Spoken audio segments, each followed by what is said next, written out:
With Abdel Fattah Adeyemi, you unlock a world of wisdom, growth, and connection. It's time to live, love, learn, and build a better world together. Be inspired. Be motivated. Edit your universe. أعوذ بالله من الشيطان الرجيم بسم الله الرحمن الرحيم السلام عليكم ورحمة الله تعالى وبركاته. My name is Abdel Fattah Adeyemi. We are all welcome to our topic of today, which is what is your personal weakness? This is an introduction to the inner fracture, inner weaknesses that shape our destiny. And this is reaching you from the platform of Bainakum Family Counseling Center.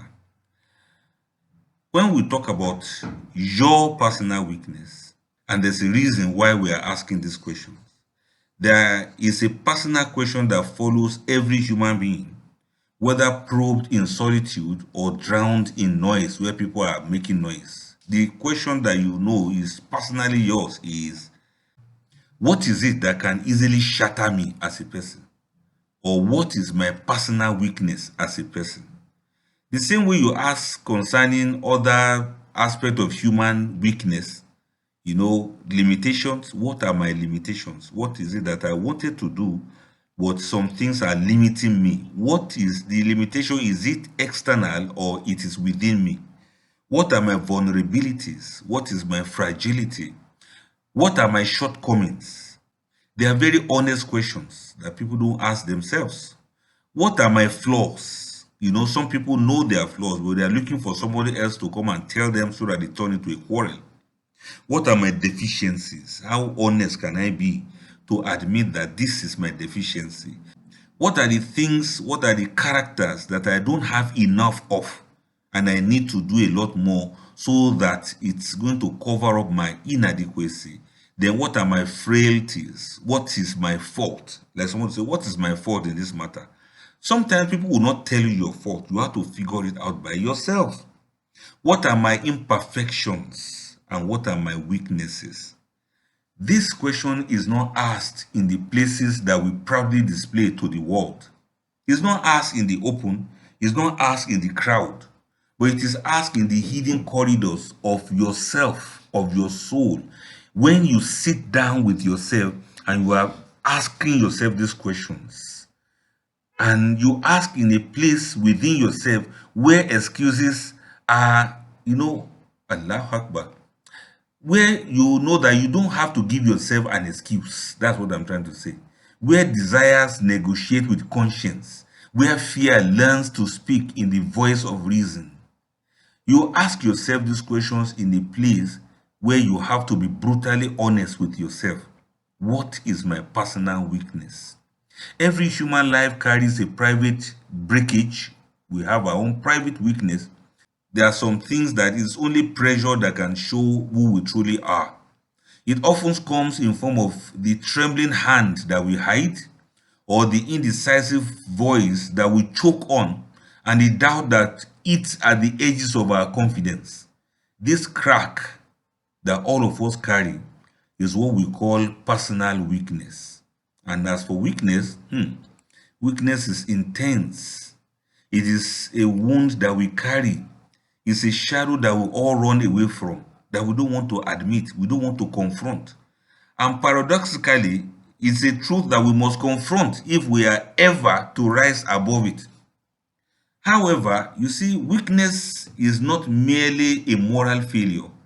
It's not always a sin, and it's not simply a lack of discipline.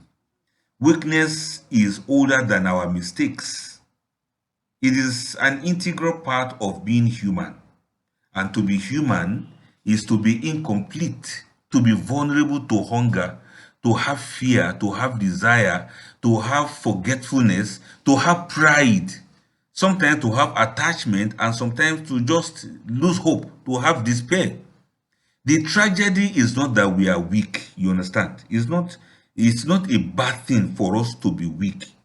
Instead of us to admit that we are weak, the tragedy is that we pretend that we are not weak.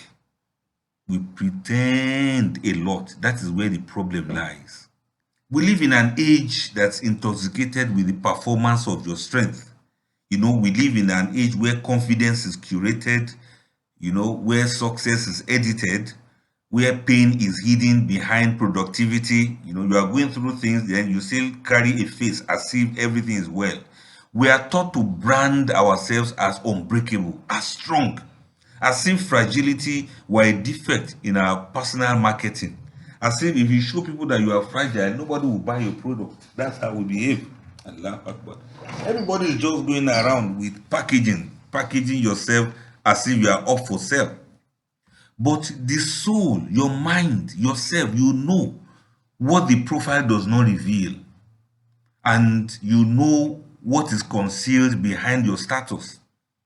You know what is hidden behind your DP. And what is that? It reveals that behind every polished identity lies an unpolished struggle. And behind every loud display of strength often lives a concealed, unacknowledged weakness. The kind of weakness that you are pretending that is not there.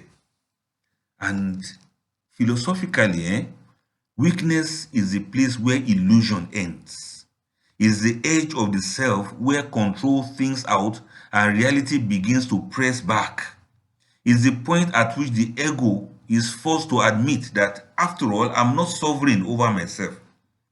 So here, the human being encounters a painful truth about himself. And what is that truth? The truth is that the self is not a unified kingdom, but a contested, fragmented land, where desire will pull you in one direction and conscience will pull you in another direction, where fear will argue with your faith and habit will wrestle with your intention. Your mind becomes a battlefield where every virtue is tested by its opposite. And this affects us spiritually.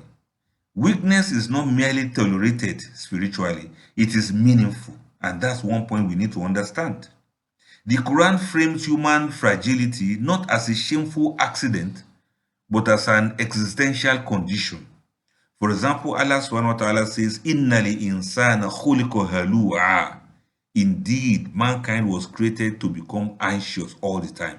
You see that in Quran chapter 70, verse 19. We are created with limits so that we may learn reliance on Allah. It's normal. We are given blind spots so that we may learn humility before Allah. So that when somebody corrects you, you understand very well that it's possible that, okay, maybe you didn't see it or you didn't notice, so you accept. And we stumble so that repentance remains a living door. Weakness, therefore, is not the end of the spiritual journey. It is often the beginning of sincerity. Because anyone who has never tasted their own vulnerability before, they rarely seek a higher strength beyond themselves. They actually think they are too much. So they don't want to make amends and they don't want to grow. But there is the danger now.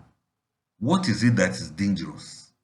The danger is that when weakness is unnamed, it becomes identity.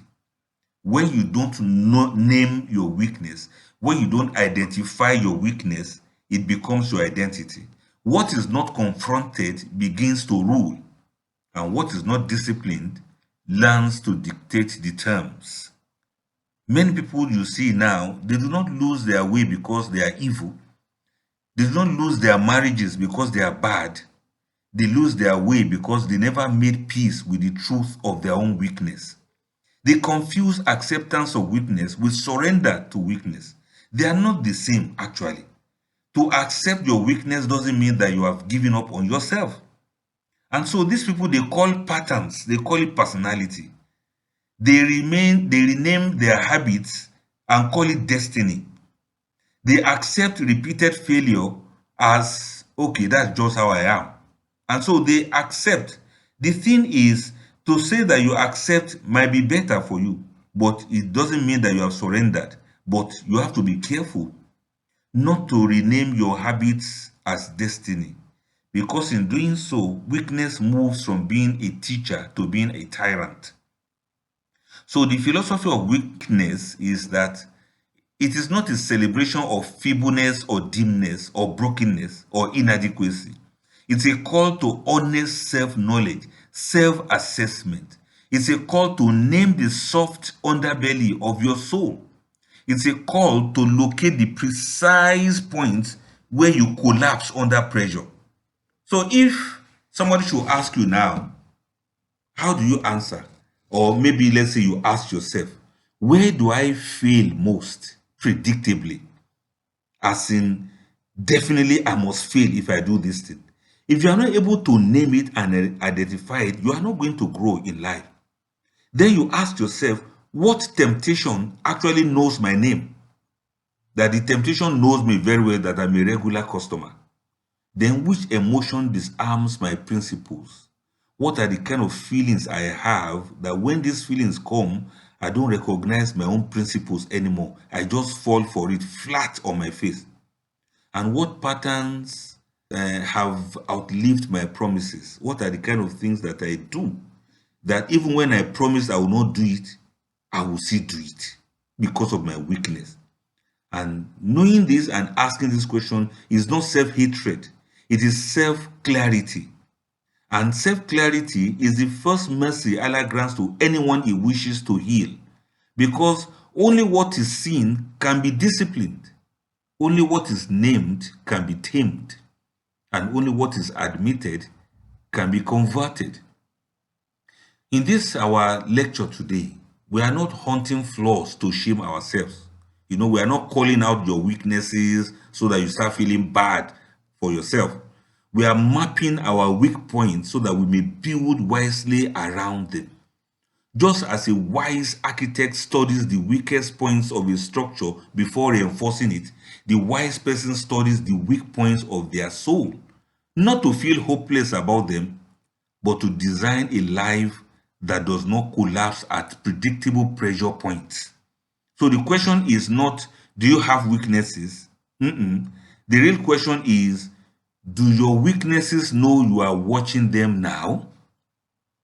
Your weaknesses, do they know that you're actually paying attention now? So it's not a matter whether you have it or not. You have it.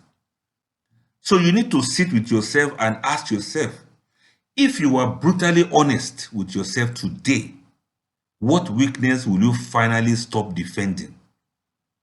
Now, you see what I mean by that? Some people are even defending their weaknesses as if it is not there. No, today, all of us, we have to be brutally honest with ourselves. What exactly is this weakness that I'm hiding or that I'm defending? I don't want to admit. We now begin to look at these matters one after the other. The first matter we want to look at now is, what is weakness really? What do we mean by weakness? You have a weak point. What is your weakness? We often speak of weakness as if it were an error in the human design. As if it's an unfortunate flaw that slipped into creation by accident, or a crack that should not exist. Something that Allah didn't create, but it found its way into us. No, it's not like that. In our private self-talk, weakness becomes a verdict. Sometimes we say, I think something is wrong with me. But as far as Islamic spirituality is concerned, weakness is not a malfunction. It is a feature of human being, intentionally designed into our existence. It is deliberately put there for us that we should have one form of weakness or the other. To be human is to be created with limits. Limits of knowledge, limits of control, limits of endurance, limits of desire. We all have our breaking point. And the soul was never meant to be self-sufficient. It was never designed to stand alone as its own source of strength. So human weakness is the built-in reminder that we are not gods over our lives, and we are not masters of our outcomes. We are not sovereign over our own hearts. The moment we imagine ourselves complete without any weak point, we begin to drift into the illusion of independence from Allah. We will not even remember Allah again if we think that we are strong enough, we don't have any weak point. Allah says this in the Quran. Quran chapter 4 verse 28. Allah says, "Khuliqal insanu da'ifa." And the human being was created weak. And that means Allah created us weak deliberately. For Allah making this statement that I've created human beings to be weak, this is not a condemnation of humanity. It's a diagnosis of our nature. Allah ya'lam man khalaqa. Will Allah not know what He has created? And the Quran says, Rabbukum a'lamu bikum. Your Lord knows you very well. He knows that you are weak because that is the way He has created you. Weakness here does not only mean physical weakness. It includes emotional volatility. It includes moral vulnerability. It includes forgetfulness, impatience, longing, and susceptibility to desire. In other words, we are designed with points of need, with places where we must lean beyond ourselves. Things we have to do in order to get better with ourselves. Philosophically, weakness is the edge of the self. It is where the fantasy of total control collapses. Every time you confront a weakness in yourself, you are being reminded that the self is not a closed system. You are porous to influence. You are affected by moods, by environment, by relationships. Unless you are not married, you will not know that you truly have those weaknesses and that your spouse can actually affect you. So you are not independent. You are also affected by your memories, the things you remember. You are affected by hunger, by fear, by hope. This porosity is not accidental. It is what makes growth to become possible. A completely sealed self will never learn. You will never soften. You will never surrender, and you will never change if you are to be complete without any weak point. There's a crucial difference between being weak and being careless. I need us to pay attention to this. Being weak means you possess vulnerabilities. That is normal. But being careless means you refuse to take responsibility for your vulnerabilities. That is carelessness. Weakness is natural, but carelessness is a choice. To feel desire is weakness, and it is normal. A human being has the propensity to desire something, to long over something. But to feed desire without restraint is carelessness. Let me repeat that again. To feel desire is weakness. To feed desire without restraint is carelessness. To feel anger is weakness, but to unleash anger without discipline is carelessness. To feel fear is weakness, but to allow fear to dictate your values is carelessness. This distinction rescues us from two extremes. Number one, it rescues us from the arrogance of pretending that we have no weaknesses. And number two, it rescues us from the hopelessness of believing that our weaknesses define us. Weakness, if we understand it very well, is the terrain of spiritual work. Weakness is the raw material Allah places in our hands for the craft of becoming who you are supposed to become. Your weaknesses are not interruptions to your spiritual journey. Rather, they are the very sites of your journey. The site, when they say the building site, where you start your building yourself from. It is through wrestling with impatience that patience becomes real. It is through confronting desire that you achieve self-mastery. It is through recurring forgetfulness that remembrance gains strength and it makes meaning. But strangely, the people who grow the most are not those who imagine themselves strong. But the truly strong people are those who have met their own fragility and they did not shy away. They are not scared to confront their own weaknesses and they are not shy about it. They stop asking, why am I like this? And they start asking themselves, what is Allah teaching me through this? In that shift, weakness makes over for an enemy into a teacher. It stops being your enemy, it becomes your teacher. Many of us secretly wish that Allah has created us without these vulnerable edges, without these weak points. Sometimes we imagine a version of ourselves that never tires, never doubts, never desires wrongly, never breaks under pressure, but such a thing would not be human. And we will not even need prayer if we didn't have these weaknesses. We will not need repentance, we will not need humility, and we will not need to be strong. Our weakness is what keeps the heart to be facing upward. It's what makes dua to become sincere. It's what makes tawbah to become meaningful. It is what turns life into a continuous conversation with Allah. So let us all chill and think and ask yourself, what weakness in your life have you treated as a defect when it might actually be a doorway to sincere reliance on Allah? Weakness is not a defect. It is supposed to be a teacher for you to know that you actually need Allah and you are not perfect.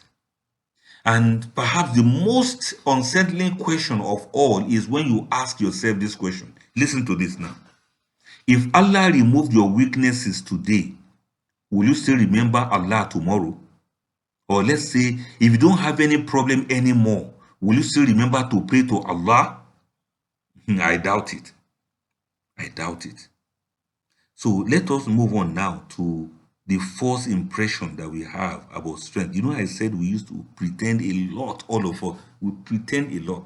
And this is something that is supposed to expose the mask that we wear. The reason why we perform strength instead of building it is like this. There's a tragedy in the mind of modern people. You know, these modern day people, all of us, we have learned how to look strong far better than how to be strong. Nowadays, strength is curated. It is edited for public consumption. We upload confidence, we display success and resilience, and we display a kind of composure that makes us feel as if we are angels. We dress well as if that's how we always are. We edit our pictures as if that's how perfect we are. We perform I am fine with practiced ease. We say it, we show it, and we act it. Somebody says, how are you? You say, I am fine.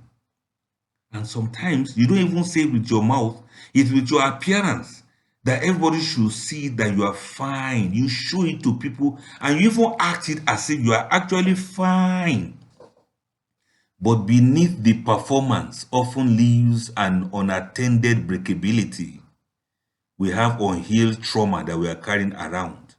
We have unmanaged impulses that is killing us. And we have unresolved fears that is scaring us in the face. The tragedy is not that we struggle with weaknesses. The tragedy is that we substitute the appearance of strength for the work of strength. Performance thrives where insecurity lives. When you see somebody being performative, it means that person is insecure about something. When you doubt your own solidity, you reach out for the masks. You start covering your face. You start behaving like Adam, that after eating fruit, he started running around using leaves to cover his shame because he has eaten something. He has eaten the forbidden fruit. The ego does not want to be seen in process. It wants to be seen as product. Did you get that? We don't want people to see us to be in process, but we want people to see us as finished product. The Quran says, Kalla inna li insana la yatgha an ra'ahu istaghna. Indeed, no, indeed, man transgresses because he sees himself as self-sufficient. Quran chapter 96, verses 6 to 7. So we present outcomes without revealing the struggle. We showcase victories without confessing the battles. Over time, we begin to live our own performance, and the gap between who we show and who we are gets wider and wider. Spiritually, this performance is dangerous because it teaches the soul to seek validation from people rather than sincerity before Allah. The heart becomes preoccupied with managing impressions instead of managing intentions. We measure strength by applause instead of by obedience. We define resilience by how unbothered we look, not by how consistently we return to Allah when we are damaged. We just pretend as if we are not bothered about anything. There are different ways, so there are different ways through which we pretend to be strong. Let me give you some of the examples. The first example I'll give you is the pretense of emotional numbness. You know, like somebody saying, look, nothing affects me, or I'm not bothered, or I don't care. This is not strength. This is avoidance that is dressed as toughness.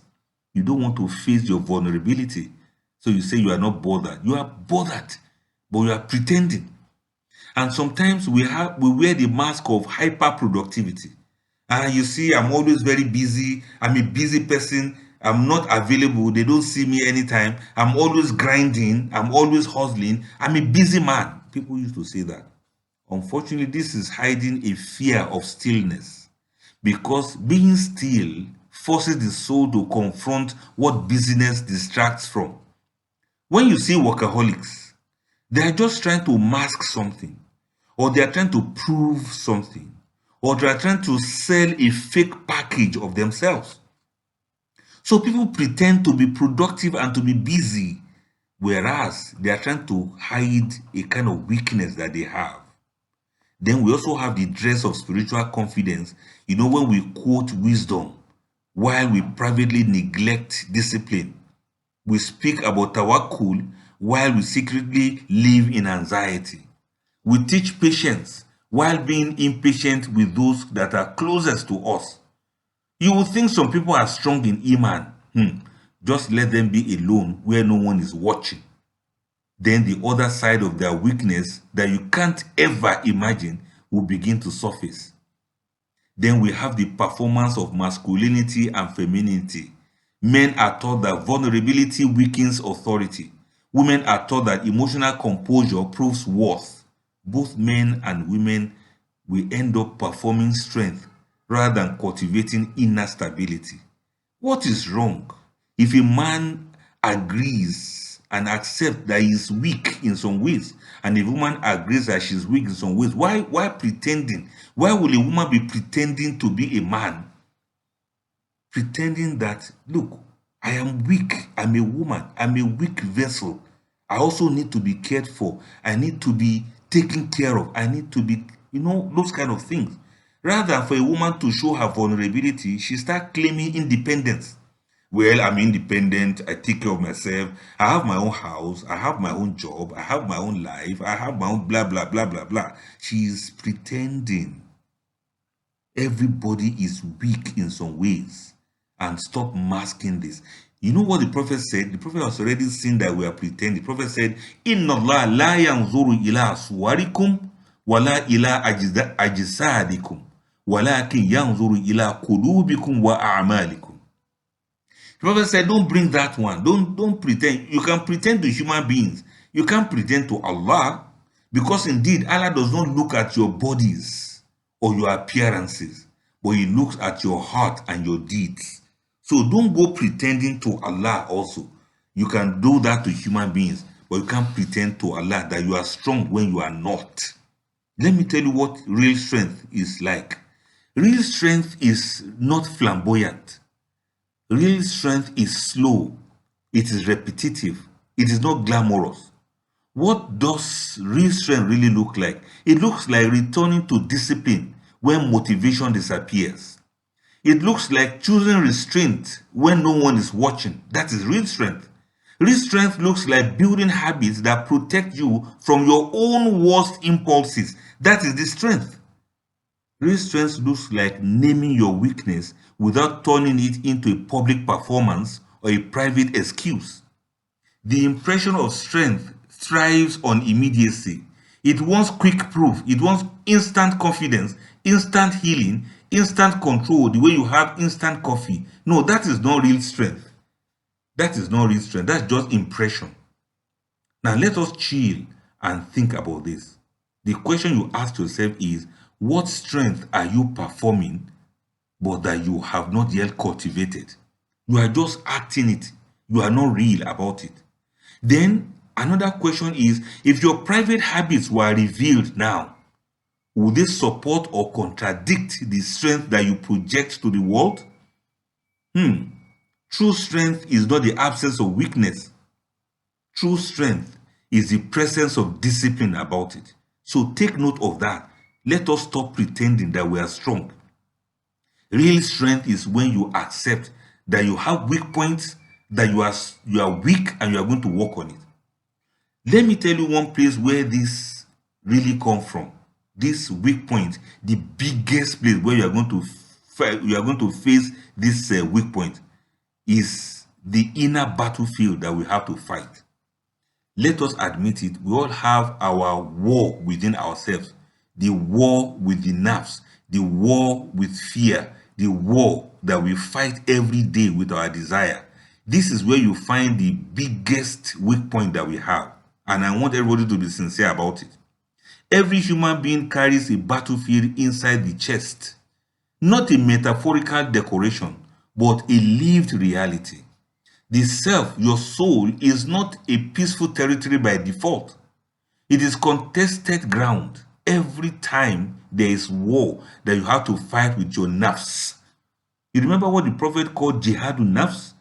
The fight with your soul. That is where the greatest weak points we have, that is where they are. Because different forces pull in opposite directions. Each of them is claiming the right to command your heart. What we call personal weakness often reveals where this inner war is being lost most consistently. At the center of this battlefield stands what we refer to as the nafs, that's the self, with impulses, with cravings, with fears, with vanities, and with justifications. The nafs is not evil by definition. It's our raw energy. It is our primal instinct. It's our insatiable appetite that we all have. It's our inclination to self-preservation. We all have these weak points. But left undisciplined, it becomes a persuasive tyrant. It does not usually demand open rebellion against Allah, but it negotiates small compromises. Let me quickly share this verse with you concerning this nafs. Quran chapter 12 verse 53.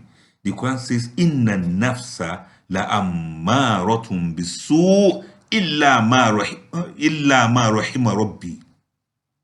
Indeed, the soul constantly commands evil except those upon whom my Lord has shown mercy. So the nafs we are talking about suggests in the language of exceptions. You know, it normally tells you that, okay, just this one time cannot kill somebody. Let me just do it for this once. Or something like, you deserve this. You should indulge in it. Or it's not that serious. Or are you the only one? And over time, all of these things do not merely influence our behaviors, they begin to shape our identity. Weakness is often the exposed flank of the inner war that we are fighting against ourselves. And this is where we surrender to most of our weak points. It is where the defenses are thin. It is where discipline is inconsistent. It is where desire speaks louder than principle. It is where fear silences our conviction, our iman. Shaitan studies these fault lines carefully. He does not attack your strongest fortifications first. He returns to the same vulnerable gates that you left open. The recurring sin, the lies you tell every time, the repeating pattern, the familiar collapse. These are not random failures. They are strategic breaches in the defenses of the soul. And there's a hadith of Prophet ﷺ that says, Inna shaytana yajri min ibn Adam majra dam. Indeed, shaitan flows through the son of Adam like blood. Allahu Akbar. You see that hadith in Sahih Bukhari and Muslim. So desire, fear, laziness, pride, and despair, they all form the main battalions of this inner war. When desire pulls the heart toward immediate gratification, it convinces it that pleasure now is worth regret later. When fear shrinks your soul, it persuades your mind to abandon truth and preserve comfort. When laziness drains the will, it makes consistency to feel heavier than compromise. When pride hardens the heart, it makes correction to feel like humiliation. When hopelessness whispers that change, and then you begin to think that the change itself is impossible. The change to the right path, your soul will make you think it's impossible and that surrender is illogical. How can you just surrender now? How can you just surrender now when you know that you can just indulge and nobody is going to find out, nobody is going to catch you? So each of these forces does not announce itself as an enemy. They arrive as reasonable advisors. Desire calls itself self-care. Fear calls itself being realistic. Laziness calls itself rest. Let me just take a rest. I can't come and kill myself. Pride calls itself self-respect. You don't know that you are being proud. You think you are doing self-respect. And hopelessness calls itself honesty. The battlefield is confusing because the enemies often wear the language of wisdom. You will think you are smart, but you will not know that you are being too smart to see your weaknesses for what it is. What makes this war to be exhausting is that it's not won once. You have to fight it every day, sometimes hourly. Victory in one moment does not guarantee victory in the next. You can overpower your laziness now, but your pride will catch up with you. Your mind, your soul must be trained to expect conflict without becoming cynical about it. Struggle is not proof of failure. Struggle is proof that the heart has not surrendered. The real danger is not falling. It is growing comfortable with falling. Everybody should look at these things that they have. This is where work actually starts from. There is a pattern to our defeat that constitutes our weak point. Most people do not fall in random ways. They fall in familiar ways. The same emotion triggers the same behavior. The same setting weakens the same determination. And the same company erodes the same boundary. The same people that you repetitively be with are the ones that are going to trigger all of these weak points in you. So understand well that it's not random. If you can just pay attention to this, to these patterns in your life, you are going to see that things are going to be a little better for you. So wisdom in this battlefield is not only bravery, it is strategy. You have to be strategic about it. You do not merely resist the enemy, you redesign the terrain so that the enemy loses access to you. So let us chill again and think. Which weakness keeps returning in your life? Which weakness keeps returning dressed in different clothing? And another question is, if Shaitan were to describe your most predictable collapse, what will he say? Just imagine in your mind that you are interviewing Shaitan now. You know what I mean? Just pretend as if you are asking Shaitan. You say, Shaitan. Don't say dear Shaitan because you will be in trouble. Just say, Shaitan, look, can you please describe for me my most predictable collapse? How do you normally get me? What trap do you normally set that I always fall inside it? If you can ask Shaitan this question, maybe you are going to find out the truth. Although I wouldn't recommend it anyway. Don't look for Shaitan, because Shaitan will take advantage of that for another thing again. But this is just part of our inner battlefield. Every time Shaitan is in your blood, suggesting things to you and telling you things that you should do, and you'll be doing it thinking that you are just being smart. The inner battlefield will never be completely silent. You will always hear the voice of Shaitan, but it can become disciplined terrain. The war within does not end in this life, but it can be fought with increasing clarity, with restraint, with discipline and dignity. I hope you understand. So let us, ask yourself, if Shaitan were to describe your most predictable weakness now, what will Shaitan say?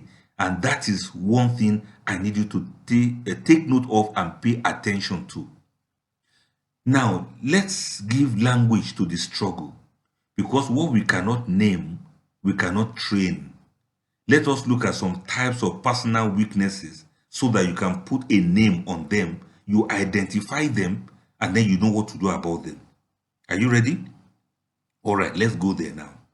One of the subtle ways people remain trapped in their struggles is by speaking about weakness in vague terms. We just say, I'm just weak, or I know I have my weak point, as if weakness were a single undefined cloud that's hovering over your soul.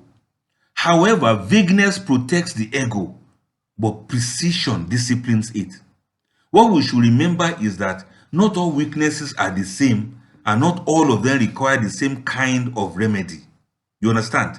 To heal wisely, you must learn to classify your weaknesses. These are the dangerous weaknesses. These are the go areas. These are the no-go areas. These ones I can control it by myself. These ones I need special, I need special prayers to be able to control or manage this weakness.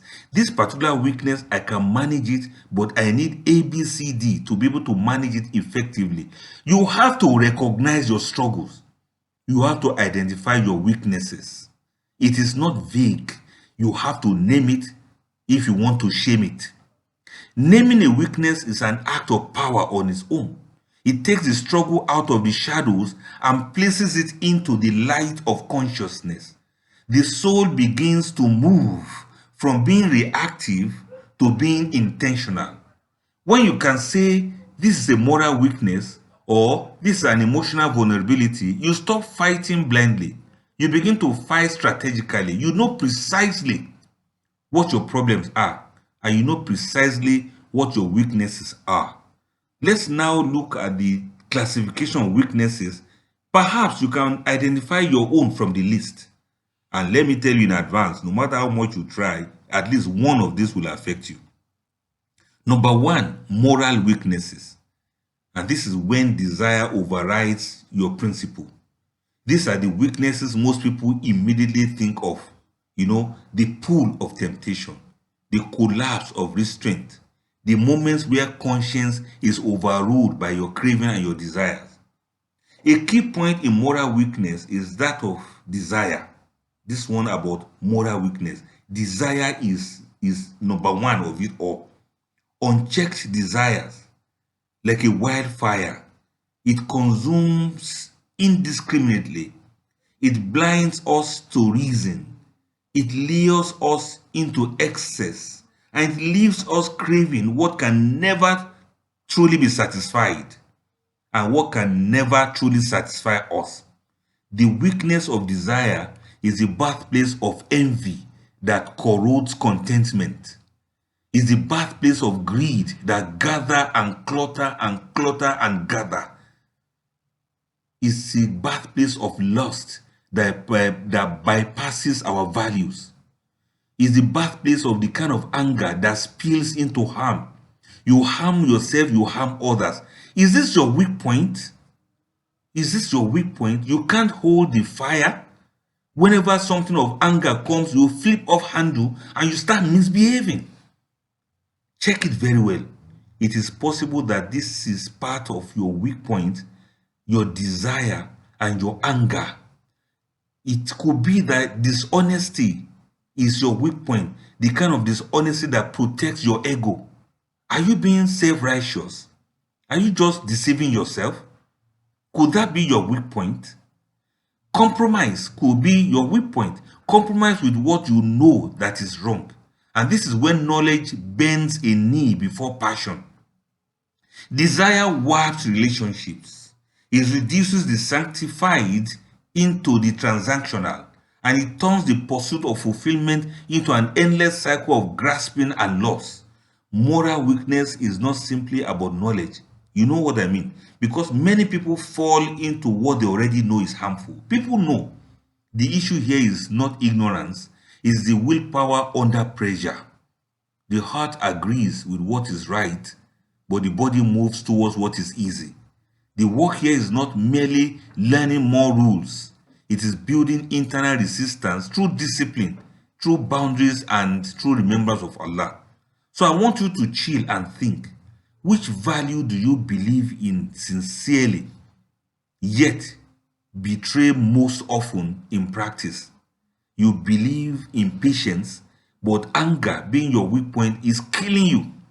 You believe in, in doing good deed to others, but greed has finished your life for you. Could it be that these are your weak points? Think about it. Then we also have emotional weakness. Emotional weakness. You know what we're talking about is moral weakness. Your morality, because of your greed, because of your lust, you don't have any value anymore, unfortunately for you. Please, I'm saying this to you because I just want you to admit for once in your life that these weaknesses are real and you have to name them if you want to shame them. So we also have emotional weaknesses. This is when feelings hijack direction.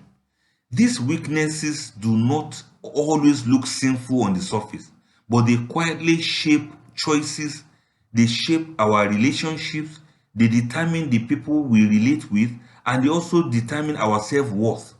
They include attachment, the kind of attachment that becomes dependency. Yes, they include insecurity that seeks constant validation. We are insecure. So we want people to always validate us. Is this your weak point? You just want people to be praising you. You want people to be telling you how magnanimous you are. You want people to tell you how awesome you are. Emotionally, you are insecure and you are looking for people to validate you. That is the weakness that is killing you now. And it could be jealousy that poisons the peace in your life. Because you are too jealous, you don't know how to have peace in your marriage. You are too jealous, that is your weak point. Look, stop giving excuses to yourself. Weak points are weak points. If you have too much of jealousy, you will not know any peace. You'll be monitoring your wife, you'll be monitoring your husband, and you will not be at peace. I've seen many ladies who just be destabilized just because their husband is speaking to somebody on the phone and the husband says, I love you at the end of that. And only for her to discover that the husband is just talking to his daughter. Allahu Akbar. Oh, Allahu Akbar. Hey, if this is your weak point, you better work on it. A man can be so jealous to the extent that if his wife should ever travel by air, he'll be asking whether it's a man that's sitting beside you in the aircraft or a woman. To the extent that he will even say, oh, yeah, now call, give them the call, give them the phone, let me know whether it's a man that's sitting beside you or not. Is the seat so tight? Where is the man putting his arm? Where are you putting your own hand?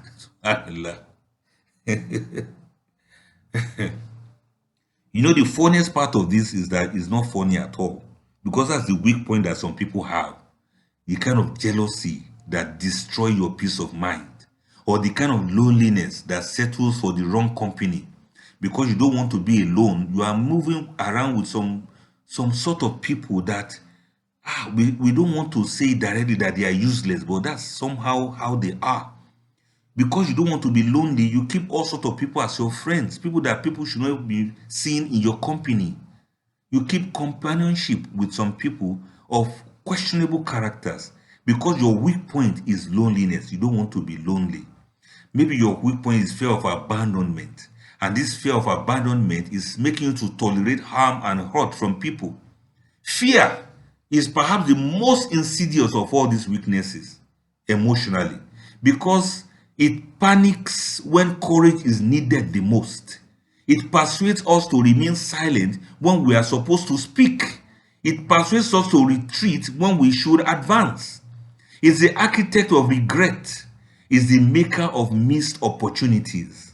When fear grips us, we build prisons of our own design. We convince ourselves that safety lies within the walls of inaction. Emotional weakness sometimes disguises itself as love. Emotional weakness sometimes disguises itself as loyalty or sensitivity, but beneath it lies a heart that has not learned emotional boundaries. Such a heart confuses intensity with intimacy. Such a person confuses attention with affection. Because somebody is paying attention to you doesn't mean that they truly love you. So if your weak point is that of fear of being abandoned or fear of not being loved, then you are going to be confusing intensity with intimacy, and you confuse attention with affection. This person has the weakness of falling in love for almost anything. So they keep loving the wrong persons over and over and over again. Is that your weak point? And that's not all. Their weakness is also in giving too much emotional authority to people, too much emotional approval to people, and they give too much emotional authority to circumstances. No, this is wrong. If this is your weak point, please drop it. Drop it like it is hot. And I want to chill and think for a while. Which emotion most easily overrules your better judgment? What kind of emotion comes and you are out of your senses? You can't even think straight anymore. Think very well about this. And then we also have what we call cognitive weakness, when the mind protects the ego. Not all weaknesses live in desire or emotion. Some of these weaknesses, they live in how we think, in your head. Let me give you an example. It could include blind spots about yourself. You know what I mean? Maybe you have your weakness that you have blind spots about yourself. Your weakness is that whenever there are issues, you don't see your own faults at all. You understand what I mean now? It could be your weak point. When there are issues, you don't see where you are wrong. You don't see where you are at fault. Or sometimes you have selective memory of your own fault. You can only remember the fault of other people. You can't remember your own fault. That's it. Your memory is very selective. That could be your weak point. Unless somebody brings CCTV camera like this to show you, or somebody has screenshot of your conversations, or somebody can produce a record of your voices that is provable. Unless that, you pretend that you can't remember. Allahu Akbar. That is a serious weak point. That is a very serious weak point. You lose everything at the end of it all because you will never admit. That is your problem. You will never accept unless somebody catches you, like they say, red-handed. Unless they catch your hand in the jar of cookies, you will never admit. And sometimes you even have rationalization of harmful habits. Even when they eventually catch you, you start making excuses for yourself. Is this your weak point? It's not good. It's not good. You got to work on it. Then you also have confirmation bias. You only hear what supports your own comfort. You only hear what you want to hear. If an idea doesn't favor you, you lose interest. Is that your weak point? When other people give suggestions, so long as it's not from you, you jettison it, you rubbish it, you throw it away. You criticize and say it will never work. Unless somebody now brings a record of you making that same idea, you will never admit that that idea is right. Is this your weak point? You see a lot of this in your places of work. Those of you who work as board of this one or committee and things like that, people will say things and they will come out to deny it. And other people will have beautiful ideas, but because the idea is not coming from him, the idea will never work. Have you seen such people?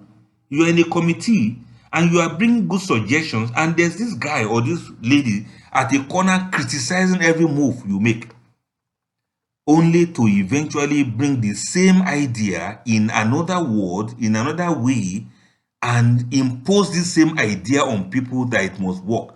When they now say, but that's exactly what we have been saying, we say, no, you people didn't put it that way. This my own idea is better. Is that your weak point? You better change now. And some people have the weak point of self-deception, dressed as being realistic. Why do you always like fooling yourself? In fact, why do you always like fooling yourself? You think you can fool everybody. People know you are behaving like a fool because you have cognitive weaknesses. This is the weakness of pride. And pride is a weak disguise when it is infected by insecurity. People know that you are being proud and you are being insecure. They know it, they can see it. It drives us to mask our shortcomings. Pride makes us to fake strength even when we are crumbling inside. This weakness isolates us because pride cannot bear the weight of vulnerability. It fears exposure and it rejects the lifelines of help and humility. If you are too proud of yourself, you will not seek help until you die and you kill yourself. This is what eventually leaves us stranded in our illusions of superiority. Here, in this kind of cognitive weakness, The mind becomes a lawyer for the ego rather than a witness for the truth.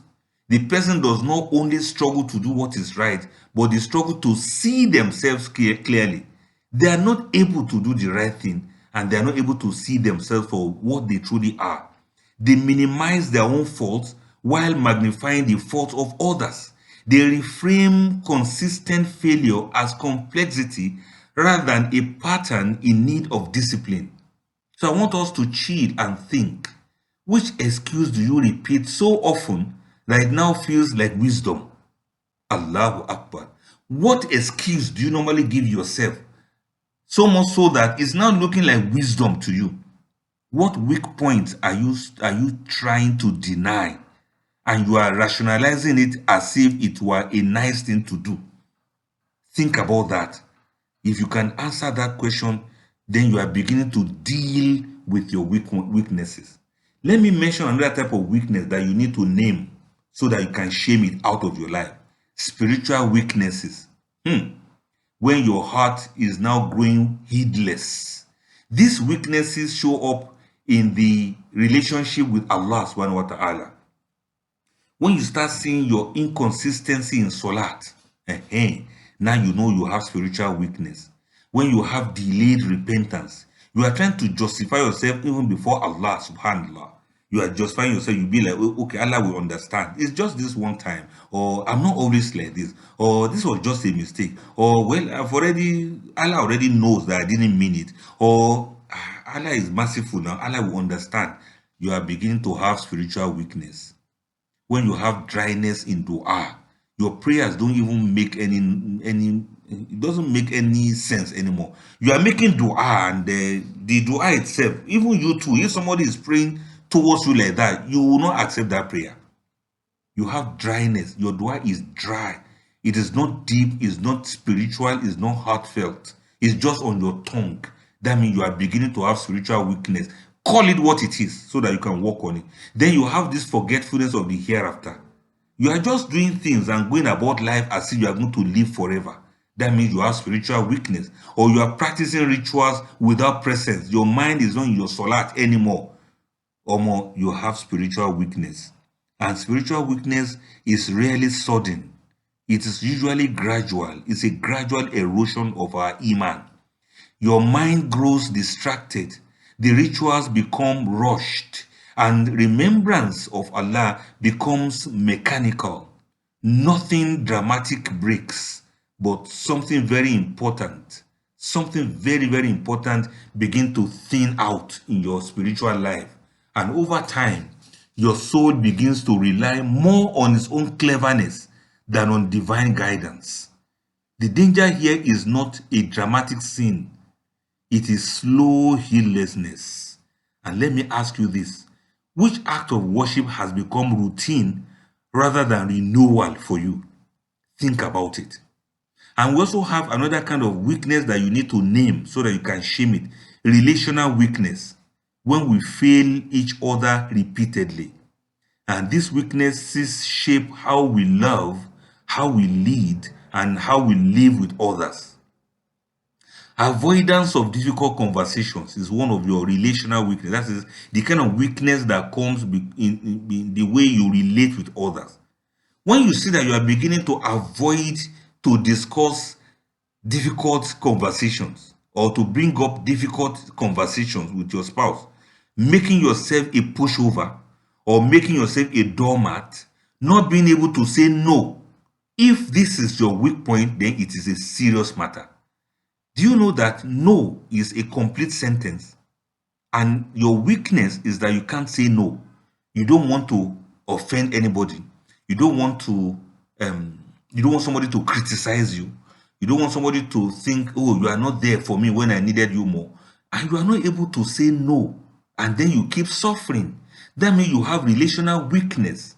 When people pleasing is what you do at the cost of truth, shape shifting, self-deeming, and suffering in silence. All of these are your weak points. So as not to hurt people, you are deeming yourself, you are reducing yourself, you are shifting your shape, and you don't want to shine because You don't want to hurt others. If this is your weak point, better name it now and start working on it. To say no is your biggest weak point. And people will be marching on you and rolling over you like this. You will not be able to say no because you don't want to hurt them. And you don't want them to abandon you. So you condone nonsense from people. That is your weak point. Then maybe you have controlling behavior that is born out of fear. Your weak point is that you micromanage the people around you so that they can be at your beck and call. Do you know that this is a weak point also? When you want to find out everything about everybody, who is going there? What are you talking about? Where are you going? Who are you talking to? How do you want to do about it? What are you wearing? Why are you wearing it? This is not satisfactory enough. You are not supposed to wear that. You are not supposed to say that. You are not supposed to talk like that. You are the one judging people. You are the one accessing them. You are the one assessing them. You are the one using your own ruler to judge their life, to measure their life for them. If you see yourself micromanaging the life of people, it is a serious weak point. Stop micromanaging people. Allow people to have their lives. Even if people want to make mistakes, allow them to make mistakes and learn from their mistakes. Stop micromanaging the life of people. Stop controlling people's lives. Maybe you are somebody who has emotional withdrawal when they hurt you. You like keeping malice. There are many people. Look, I doubt if 90% of us is not guilty of this. We keep malice. And that is a weak point. Whenever anybody says something you don't like, you just shut off. You give cold shoulders. And you keep waiting for people to come and apologize to you before you make peace with them. What is wrong with you? What do you gain from keeping malice? It's something that is weak. Look, it is little children, small children that keep malice. There's some who will say, okay, you didn't allow me to play with your toy yesterday. I will not play with you today. So I will not talk to you today. It's childish. Let us grow up. Stop being childish. Something you can easily bring up and we resolve it and we move on. You keep malice day 1, day 2, day 3, day 4, day 5. You keep malice for 1 full week, 1 full month. When they now ask you exactly what are you keeping malice about, you can't even remember again. You see, shame on you. Shame on you. If that's your weak point, you better work on it. It's childish. And then you have this inability to apologize sincerely. That could be your weak point. A kind of stupid arrogance could be your weak point. You are so proud of yourself. You are so arrogant. You don't know how to relate with people. You don't know how to apologize when you are wrong. You keep justifying yourself. Allahu Akbar. This is a very serious weak point. Everybody should go and work on it. Apologize when you are wrong. It doesn't remove anything from you. Whether the person is above you or below you or the person is your mate. An ability to apologize actually is a sign of maturity. Relational weakness is often rooted in unhealed inner wounds. The person does not mean to harm others. They are protecting themselves, but clumsily. That's not how to protect yourself. They have unexamined relational patterns, and these patterns are sabotaging their marriages. It is spoiling their friendship with others, and it is thwarting your leadership qualities. It's also affecting the da'wah, for those of us who do da'wah. If all of these are your relational weak points, please let us work on them. One may be spiritually sincere, but you may be relationally unsafe. You may be a very good man as a husband, but relationally, your weakness is killing your marriage. A woman who can never apologize. A man that can never say thank you. This is relational weakness. It's going to spoil that marriage sooner or later. So let me ask you now, which relationship pattern in your life is it that keeps repeating itself despite your good intentions? You need to identify it. You are a very nice person normally, but this is your problem of not able to say you are sorry. That is what is killing you. You're a very nice person. Everybody loves you, and you're a good husband. You're a good wife. But this is your relational thing.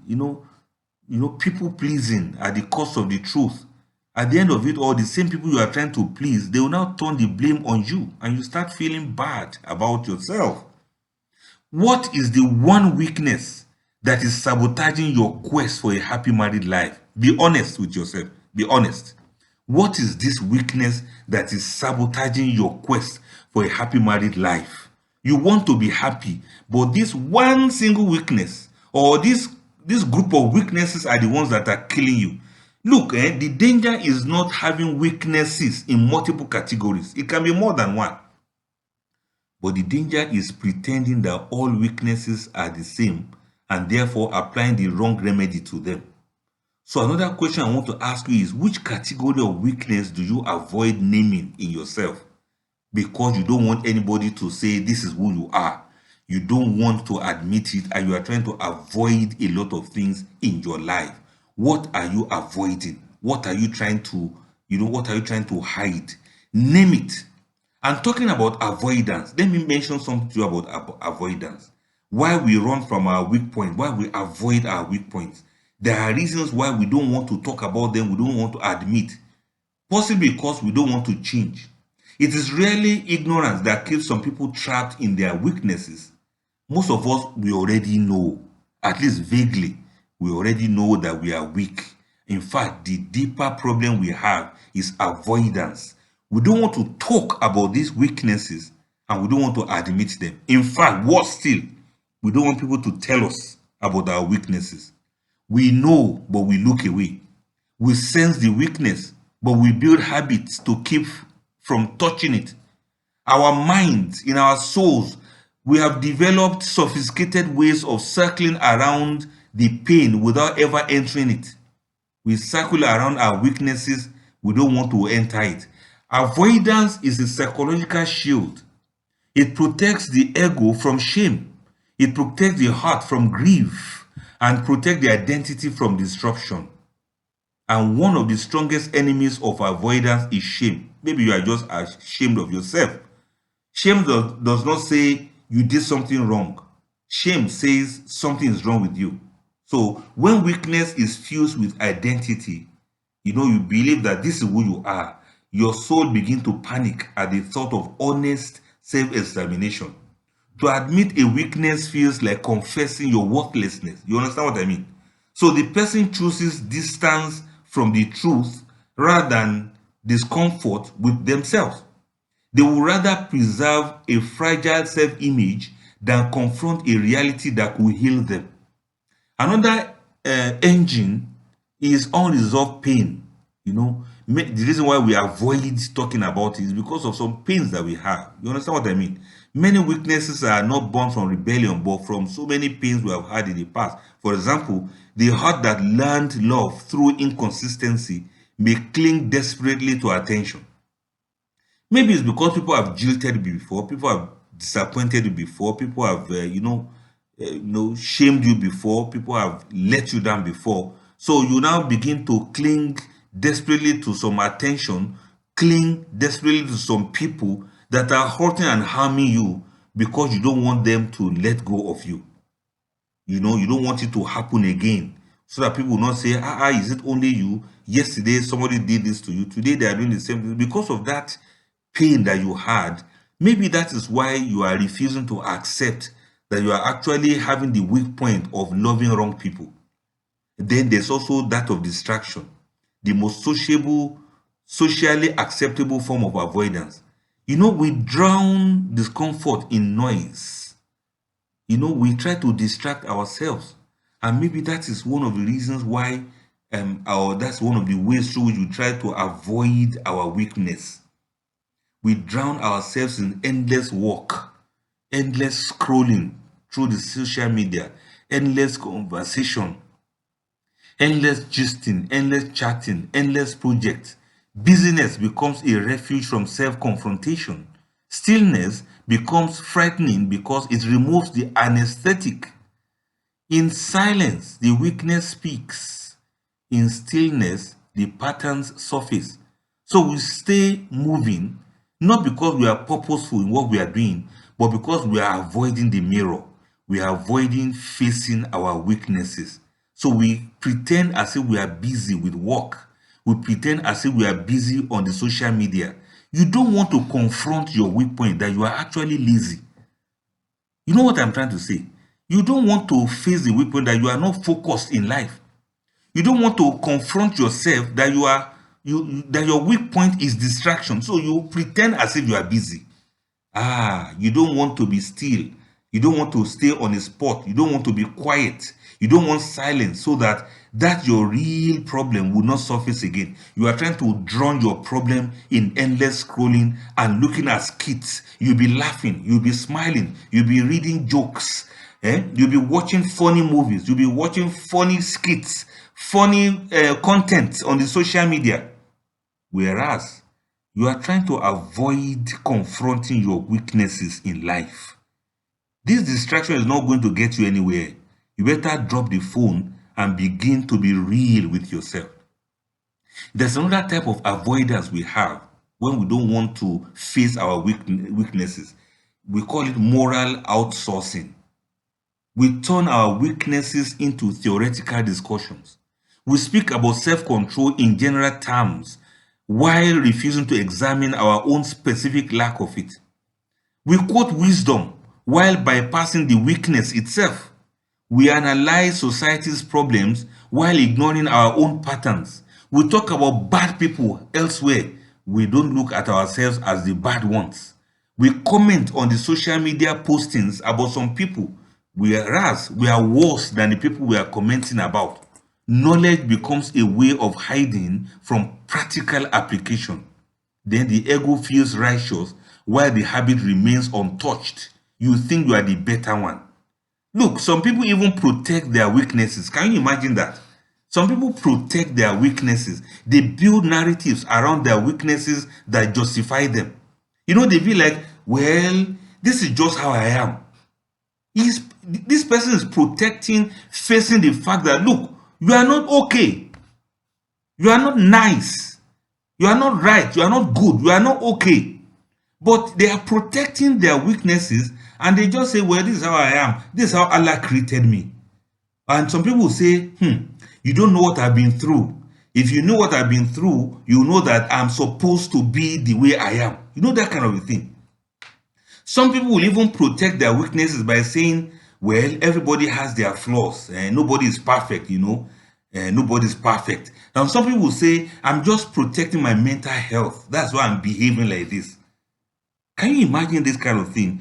You are protecting your weakness. You don't want to confront your weakness, and you continue to be weak like that. Now, let me tell you another one. Some people will say, you know, I know my traumas. I want people to respect my boundaries. You know, that kind of languages that people use nowadays. I always complain about this thing. Someone will say, I know my trauma. I've been through a lot in life. That is why I'm like this. Instead of you to wake up and start being better, you embrace that weak point that you are supposed to work on. You now say, yes, I'm like this because I want people to respect my boundaries. You know, I know my triggers. You know, I need space to heal. We think we know everything about emotions. Each statement, honestly, may contain certain truth, but when used to avoid responsibility, truth becomes an alibi for stagnation. The weakness becomes a territory that you are trying to defend. The person hurt people, the kind of person who talk like this, they hurt people, but they have explanations for bad behaviors.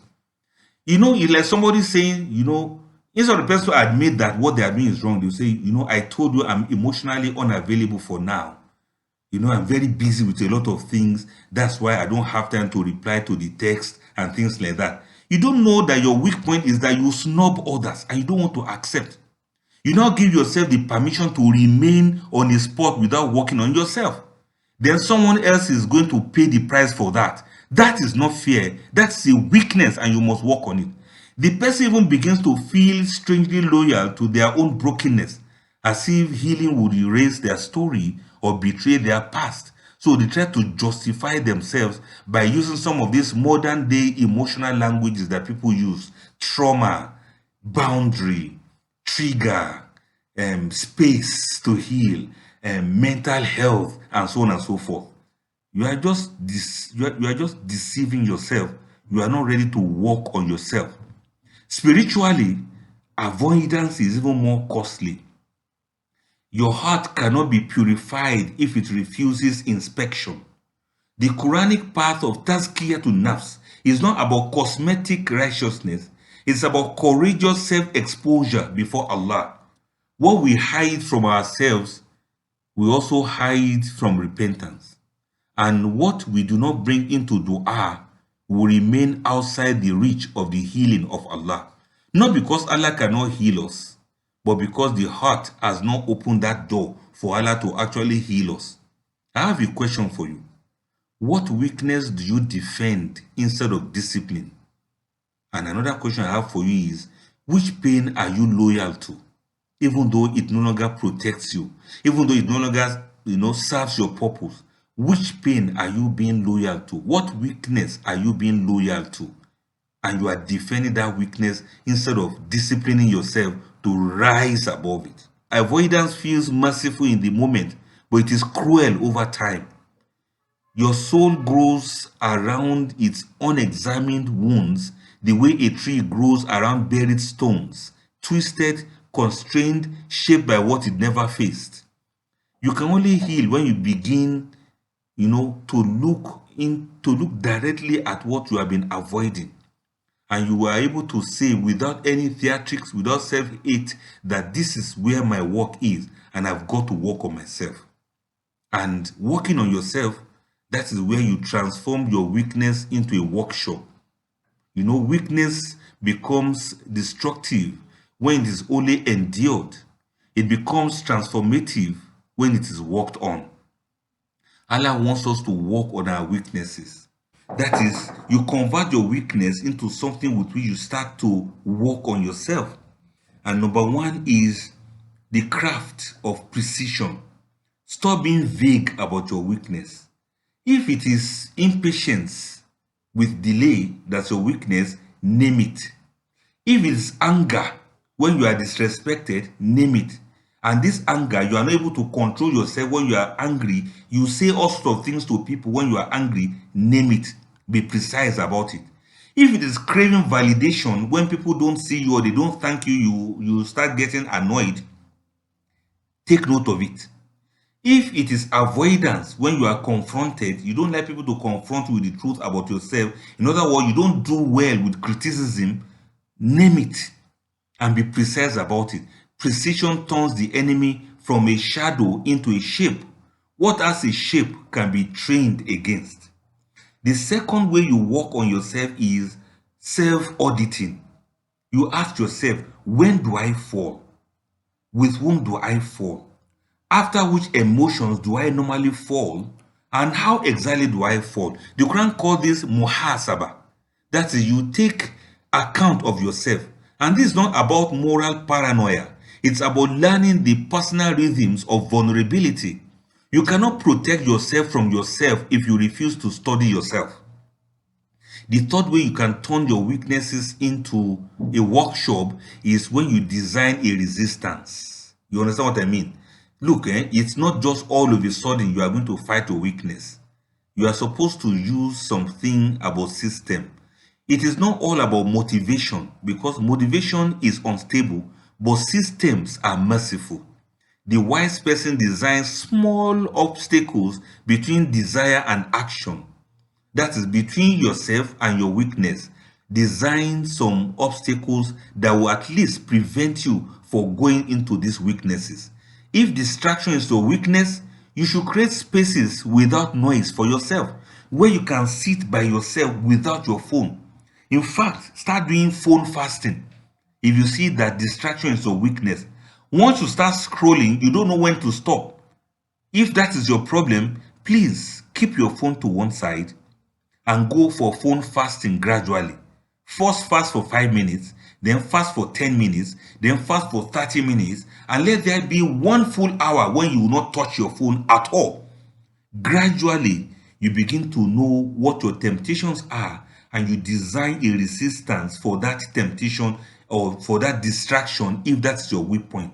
And then if temptation is your weakness, you should create distance from triggers. What are you looking for on websites for people who are single and you are already married? You are a married woman. What are you doing on dating site? You say you're a man, you don't want to commit adultery or fornication. Why are you downloading these apps and why are you reaching out to those people? When I say people, you know what I mean now. You understand what I mean.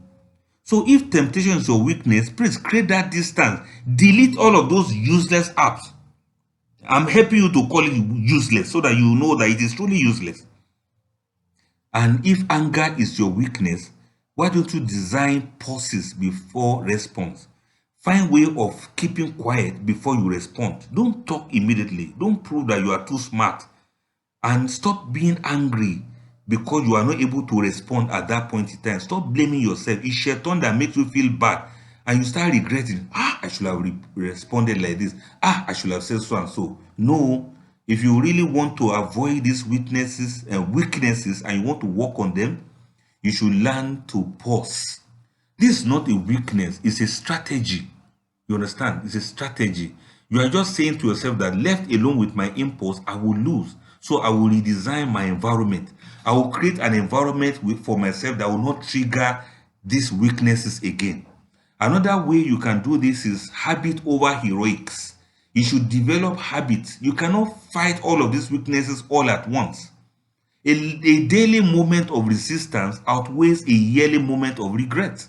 And Allah loves consistency not because it is impressive, but because it is sustainable. Weakness loses its grip when it is starved regularly, not when it is fought occasionally. Another way you can help yourself is to seek help. Yes, if you see that these weaknesses and weak points are killing you, please seek help without spiritual pride. Some weaknesses cannot be walked through alone. This is not a failure of Iman, it's an acknowledgement of human design. You should seek counseling, seek mentorship, or seek a certain support from other people. You understand it now? Seek support. Let somebody be watching you. Let somebody be there for you to be accountable to, so that your weaknesses will not take the best of you. Allahu Akbar. The soul that refuses help often hides behind the illusion of self-sufficiency. But Allah created hearts to be strengthened through companionship, through reminders, and sometimes through professional wisdom. Humility is not only bowing to Allah, it is bowing to the truth about what you cannot heal alone. And on that, I want you to ritualize your return. Always return back to Allah over and over again whenever these weaknesses take the best of you. Build regular return into your routine, scheduled moments of istighfar, reflective dua, and find ways of recalibrating yourself spiritually. When return becomes habitual, falling loses its power to define you, and the soul learns that weakness does not end the journey, it redirects it back to the path of Almighty Allah. So ask yourself, what system have you built to protect yourself from yourself? And if your weakness were a workshop, what tool have you not yet picked up to work on yourself? Sometimes you need chisel to chisel off some excesses in your ego. Sometimes you need hammer to really hit down the nail of truth on your life. Sometimes you need a clamp to hold you still, to hold you in place so that you can really work on yourself. You need to learn to sit down in one place. So sometimes you need clamp. In fact, you need screwdriver and the screw that will screw you down to stay in one spot for once in your life. And sometimes you need spanners. You need spanners to untie some of the knots in your head that is making you to remain on a spot with your weak points, with your weaknesses that you refuse to untie, with your weak point that you refuse to undo, and that is affecting your life adversely. It is not that some people are sending sihr or some people are charming you or cursing you.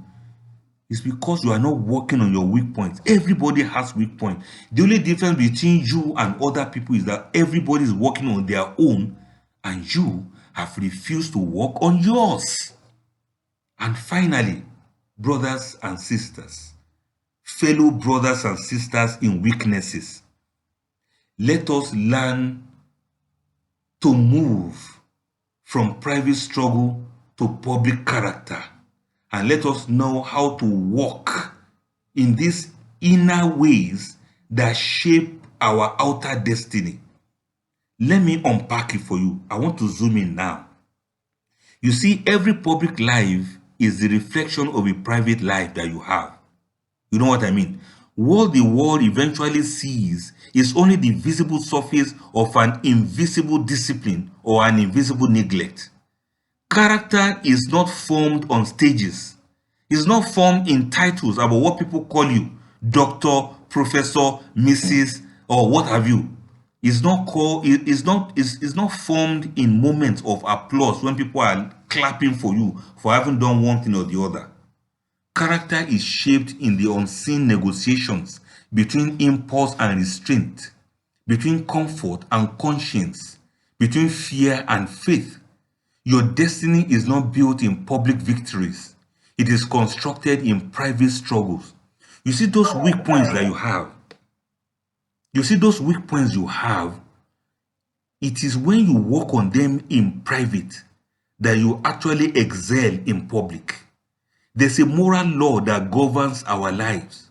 What is not managed in private will eventually manage you in public. It will expose you in public. Weakness does not remain politely hidden forever. Weaknesses leak.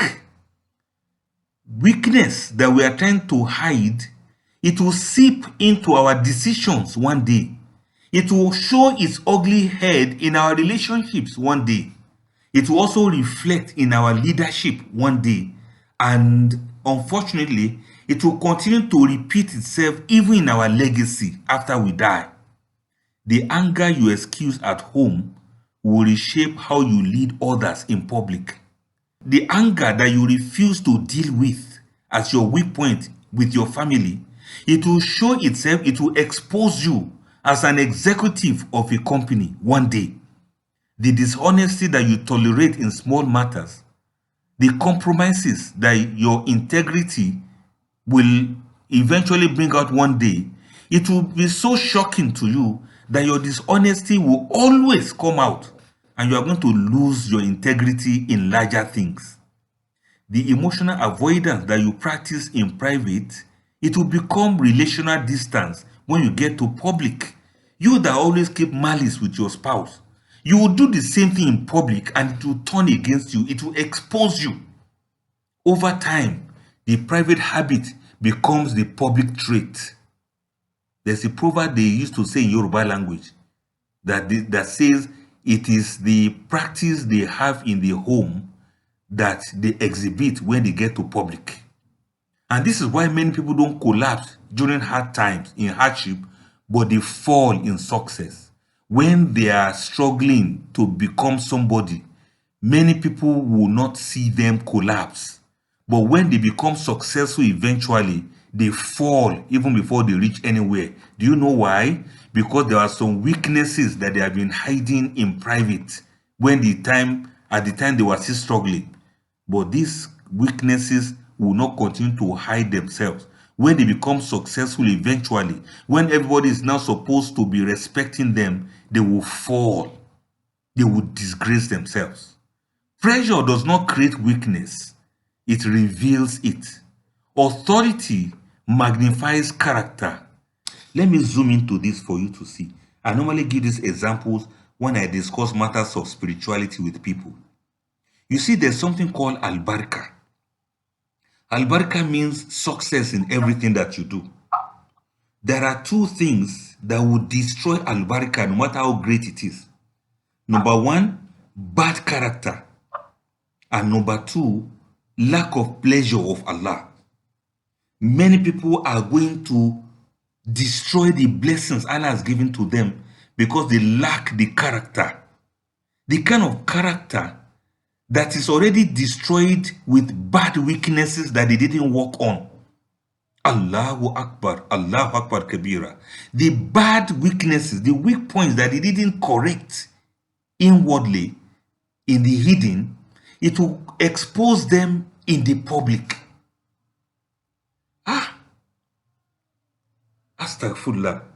So when responsibilities grow faster than inner discipline, the soul begins to fracture under the weight of visibility. The fall is not always sudden, not all of a sudden, not all at once. It is the delayed consequence of private weaknesses that were never trained when the stakes were still small. Spiritually, Allah's wisdom is gentle but precise. Allah often tests the servant with ease after testing them with difficulty, because hardship humbles, but ease exposes. When you are going through struggle and hardship, you can become very humble. People will think you are a gentle person, a nice person. But when Allah brings trials and you start becoming rich, it will not expose the kind of wicked person you are. When doors open, when praise starts flowing, when resources increase, the unmanaged weakness finally finds room to breathe. It will grow and become a monster that will devour you eventually. Anyone who did not build restraint in obscurity will struggle to maintain integrity in visibility. The one who trains the soul in the shadows carries stability into the light. That is the law of the universe. There's also a beautiful promise here. Private discipline creates public mercy. The one who wrestles with anger in private becomes a leader that others feel safe around. The person who disciplines desire in private will eventually become trustworthy in relationships. The person who confronts pride in private will become approachable when he is in authority. And the unseen work becomes seen wisdom. Legacy is not built in what you are known for. It is built in what you consistently choose when no one is watching. Children inherit patterns before they inherit the words that we speak. Students absorb character before they absorb the content of the lecturer. Communities feel the texture of your inner life long before they understand your message. And I'm telling you this, the soul leaves fingerprints on everything it touches. People will never forget the way your weak points comes to the surface when you are now rich, as against the kind of humility you were pretending when you were poor and nobody. If you need to think very well, this is the time you need to think. And I need you to chill and reflect on this question. What hidden weakness might sabotage your future if it is left untouched? Should I ask you again, what weakness are you hiding now that will eventually sabotage your success in the future if you don't touch it, if you don't solve it, if you don't resolve it, and if you don't work on it? Ask yourself this question, make this research on yourself, and come out with a solution. And let me ask you again, if your private life should become public by tomorrow, will your character still protect you, or will your character still expose you? If your private life now, what you are doing now in private, if it should become public today or tomorrow, can you deal with it? If you know that you have these weak points that you are still hiding in private now, please work on it now. I'm begging you, work on it now, because by tomorrow, what I fear most is that it will not only expose you, it will also give bad names to people who are like you. A Muslim lady who has the weak point of quarreling in the house, keeping malice with the husband, being cantankerous, being aggressive towards the husband in the house, in the private. Are we sure she's not going to display this kind of behavior outside, even while wearing her hijab? And some people will be there filming and recording these stupid activities. They'll put it on the social media and they will say, one hijab lady in action, hijab for ninja. That's what they are going to title it, ninja hijab. And by doing that, have you not rubbished other sincere ladies that are wearing hijab? The Quran says, Taku fitnatan, la tusibanna ladina zolamu minkum khaso. Fear a kind of fitna that when the repercussion comes, it will not affect only the wrongdoers amongst you. It will affect everyone. So beware. These weak points, these weaknesses you have, that you are not taking it serious, is going to expose you. And it's going to be a problem for other people tomorrow. Many people don't like to marry certain men from certain tribes now. Many people are afraid of marrying certain ladies with certain qualifications now, because certain ladies with qualification with PhD in ABC and D, they see that they are not smart enough to maintain a happy marriage. They are very demanding, they are very unreasonable, and they are very selfish. They are very feminist in nature, and they are very disobedient towards their husbands. And because of this, your weakness, people are running away from marrying ladies that are well educated. Now you see how dangerous weakness can be. The work of confronting weakness is not merely personal therapy. It's a responsibility to the future and to others, especially to your future relationships, your future influence, your future accountability before Allah. Anybody who takes their private struggle seriously, that person is not only healing themselves, they are safeguarding every space their life will eventually touch in future. If your weak point is posting everything about your life on the social media now, if your weak point is that you cannot see other people's faults and look away, but you must comment and you must condemn and you must complain about them on the social media, in the next 5 years, the person that Allah has sent to better your life, you have already criticized that person without realizing it. The same company that is supposed to employ you and give you goodness, a turnaround in your financial life, you have already rubbished their product 5 years ago because of your stupid finger that cannot keep away from criticizing people on the social media. Sorry I'm speaking like this. I just wanted to feel it. And one more thing, as an addendum, I want to advise. Please listen to this. And this is where you truly will have your flabbers to become gasted. Number one, don't be a weak link. I want to call your attention to the concept of collective strength and the importance of individual responsibility within a group. It is not about blaming the weakest link, but about acknowledging that every link matters. So don't be that weak link. The journey of your life didn't begin with you. Some people have worked hard before you reach where you are today. Some people sacrificed to build you into this success that you are now. Your duty is to pass the baton of success to the future generation. Don't be a weak link. You got this thing from your parents. They handed it over to you. Please hand over integrity to your own children. Your parents and your parents' parents were known to be responsible, reasonable people. They were known to be great people that were learned. Please, don't be the weak link between your parents and your own children to come, and your own children unborn, and your great-grandchildren unborn. Don't be a weak link. Some people worked hard to build this family name that you bear now. Don't be a weak link. Make sure you hand over a good name to your own children also. Take that as number one personal advice between me and you. Number two, avoid raising weak children. Children that are weak morally, children that are weak intellectually and spiritually, they usually become embarrassment to the family and they become miscreants to the society.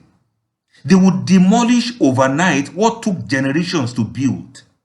What I'm trying to re-emphasize is that in a chain of actions or in a chain of decisions or a community, one weak point, in a chain of a family, one weak point can compromise the entire structure.